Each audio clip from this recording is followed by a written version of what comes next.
Assalamualaikum warahmatullahi wabarakatuh. Waalaikumsalam warahmatullahi wabarakatuh. Apa kabarnya anak-anak hari Baik, ini? Bu. Ya, sebelum kita mulai pembelajaran pada pagi hari ini, kita berdoa bersama-sama terlebih dahulu ya. Berdoa mulai. Bismillahirrahmanirrahim. Raditu billahi rabba wa bil islami dina wa bi muhammadin nabiyya wa rasula. Rabbi zidni ilma warzuqni fahma. Amin ya rabbal alamin. Sebelum kita mulai, saya absen terlebih dahulu ya. Ya, Bu. Korina Fiani, Hadira, Bu. Diah Puji Lestari, Nok Heni, Hadira. Fatimatul Ulia. Hadira. Ya, hadir semua ya. Ya, Bu. Pada pagi hari ini kita akan belajar tentang riba. Tema hari ini yaitu tentang riba. Tujuan pembelajaran kali ini supaya kalian bisa mendefinisikan, menjelaskan pengertian tentang riba, kemudian menyebutkan dasar hukum riba, lalu membedakan jenis-jenis riba, mengetahui cara-cara untuk menghindari perilaku riba. Kemudian juga mengerti hikmah kenapa dilarangnya riba itu, hikmahnya apa kalian tahu ya. Yang pertama yaitu pengertian riba. Riba secara bahasa artinya tambahan atau kelebihan. Secara istilah, riba itu kelebihan tambahan pembayaran dalam utang piutang atau jual beli yang sebelumnya sudah disepakati oleh salah satu pihak. Misalkan si A dan si B. Si B itu meminjam uang kepada si A, tetapi si A memberikan syarat kepada si B ketika nanti mengembalikan uang harus disertai dengan kelebihan. Misalkan kelebihannya 20% atau 10%. Misalkan meminjam 500.000, tapi nanti ketika mengembalikan jadi 600.000, itu riba. Yang kedua yaitu dasar hukum riba. Riba dalam syariat Islam secara tegas dinyatakan haram. Dasar hukum riba yang pertama yang dari Al-Quran yaitu Al-Baqarah ayat 275. Bunyinya Bismillahirrahmanirrahim. Wa ahallallahu al-bai'a wa harrama riba. Allah itu telah menghalalkan jual beli dan mengharamkan riba. Dasar hukum yang kedua yaitu hadis Rasulullah, yang artinya dari Jabir radhiyallahu anhu, ia berkata, Rasulullah shallallahu alaihi wasallam telah melaknat orang-orang yang memakan riba, orang yang menjadi wakilnya, orang-orang yang memberi makan hasil riba, orang yang menuliskan, orang yang menyaksikan, dan selanjutnya Nabi bersabda mereka itu semua sama aja. Berarti intinya Nabi juga sudah melarang, sangat melarang dengan adanya riba itu, bahkan melaknat ya. Sumber hukum yang ketiga yaitu ijma para ulama. Para ulama juga sepakat mengutuk dan mengharamkan riba. Riba adalah salah satu usaha mencari rezeki dengan cara yang tidak benar dan dibenci oleh Allah. Praktik riba mengutamakan keuntungan pribadi dan mengorbankan orang lain. Itu seperti tadi contohnya si A dan si B itu, berarti itu untung di A tapi si B mengalami kerugian. Kemudian jenis-jenis riba. Yang pertama yaitu riba fadli. Riba fadli yaitu tukar menukar dua buah barang yang sama jenis namun tidak sama ukurannya yang disyaratkan oleh orang yang menukarnya. Contoh, tukar menukar perak dengan perak, emas dengan emas, ataupun beras dengan beras. Di mana ada kelebihan yang disyaratkan oleh yang menukarkan. misalkan emas dengan emas, tetapi salah satu harus melebihkan gitu. Kemudian riba qardi. Riba qardi yaitu meminjamkan sesuatu dengan syarat ada keuntungan atau tambahan dari orang yang dihutangi. Misalnya, Umar berhutang kepada Budi sebesar 50 juta dan Budi mengharuskan Umar untuk membayar sebesar 55 juta seperti yang sudah saya contohkan tadi ya. Kemudian yang ketiga, ribayat. Ribayat yaitu riba yang terjadi pada jual beli atau pertukaran yang disertai penundaan serah terima kedua barang yang ditukarkan atau penundaan terhadap penerimaan salah satu barang.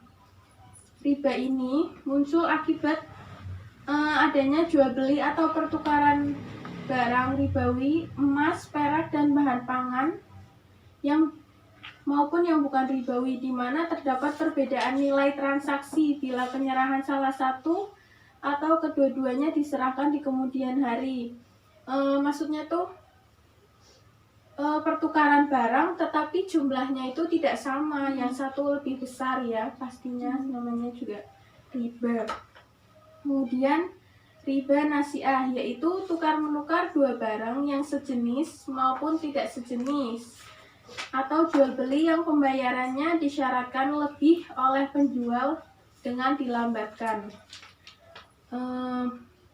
Pembayarannya boleh dilambatkan, tetapi berarti jumlahnya semakin bertambah banyak. Seperti kalau misalkan penjual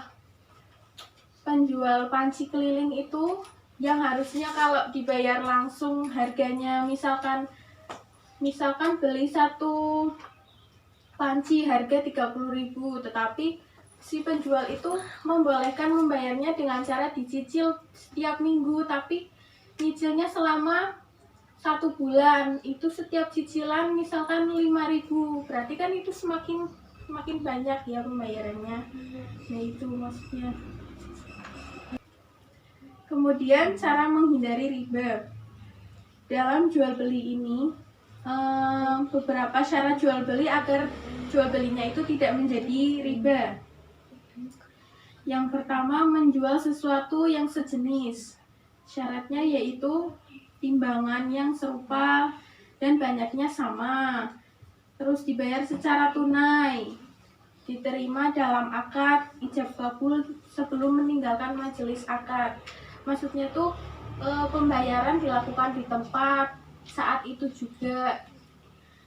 Kemudian menjual sesuatu yang berlainan jenis ada 2 syarat, yaitu secara tunai, serah terima dalam akad sebelum meninggalkan majelis akad, sama ya. Kemudian dalam kehidupan sosial, cara untuk menghindari riba dalam kehidupan sosial yaitu membiasakan hidup sederhana, tidak usah bermewah-mewah lah, yang penting hidupnya cukup, tidak usah mencari-cari yang tidak ada. Kemudian menghindari kebiasaan berhutang. Nah, kebiasaan berhutang itu yang akan menimbulkan riba. Kemudian bekerja dengan sungguh-sungguh untuk mencukupi kebutuhan hidup walaupun dengan susah payah. Kemudian bila ingin berbisnis dan membutuhkan modal, maka bisa bekerja sama dengan bank yang dikelola berdasarkan syariat Islam, yakni yang tanpa riba. Ya, yang terakhir yaitu hikmah diharamkannya riba. Yang pertama, hikmahnya yaitu menjauhkan kita dari sikap serakah atau tamak terhadap harta yang bukan milik kita. Kemudian menghindarkan kita dari perbuatan aniaya dengan memeras kaum yang lemah, karena riba merupakan salah satu bentuk penjajahan atau perbudakan di mana salah satu pihak itu mengeksploitasi pihak yang lain. Kemudian mengarahkan kaum muslimin untuk mengembangkan hartanya dalam mata pencaharian yang bebas dari unsur penipuan. Dan yang terakhir, menjauhkan orang muslim dari sesuatu yang menyebabkan kebinasaannya, karena orang yang memakan riba adalah dolim dan kelak akan binasa. Ya, sudah selesai ya materi pada pagi hari ini. Selanjutnya, tadi kan saya sudah menyebutkan dasar hukum riba di dalam Al-Quran. Nah, ini saya akan membagi kalian menjadi 2 kelompok. Ya. Kelompok 1 ada Mbak Korina dan Mbak Noheni. Kelompok 2 ada Mbak Diah dan Mbak Khotimatul Ulia ya. Ya, Bu. Silahkan kalian cari dasar hukum riba di dalam Al-Quran yang selain tadi yang sudah saya sebutkan itu. Nanti ditulis di kertas ini ya. Iya, Bu.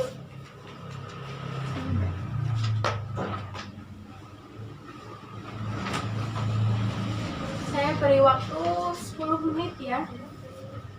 Iya, Bu.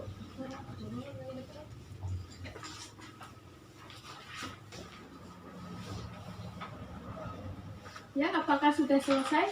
Sudah, Bu. Salah satu perwakilan dari kelompok 1 dan 2 silahkan dibacakan artinya saja boleh. Iya, Siapa? Bu. Iya. Ini. Ya, silakan kelompok 1 dulu. Quran surat Ali Imran ayat 130. Ya. Yang artinya, wahai orang-orang yang beriman, janganlah kamu memakan riba dengan berlipat ganda, dan bertakwalah pada Allah agar kamu beruntung. Ya. Beri tepuk tangan untuk kelompok 1. Ya, silakan kelompok 2. Terdapat di Quran Surat Al-Baqarah ayat 276 yang artinya Allah memusnahkan riba dan menyuburkan sedekah, dan Allah tidak menyukai setiap orang yang tetap dalam kekafiran dan selalu berbuat dosa. Ya. Beri tepuk tangan untuk kelompok 2. Ya, mungkin itu saja materi yang saya sampaikan pada pertemuan pagi hari ini. Yang materi selanjutnya, materi jual beli itu akan saya sampaikan di pertemuan minggu depan ya. Kemudian silakan kalian kerjakan di buku paket halaman 65 soal pilihan ganda dan uraian poin 1 dan poin 2 itu dikerjakan di rumah ya. Iya. Ya, mungkin itu saja yang dapat saya sampaikan. Sebelum kita mengakhiri pembelajaran pada pagi hari ini, kita berdoa dulu ya. Iya. Berdoa mulai.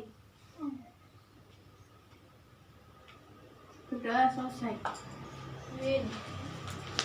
Wabillahi taufiq wal hidayah. Wassalamualaikum warahmatullahi wabarakatuh. Waalaikumsalam warahmatullahi wabarakatuh.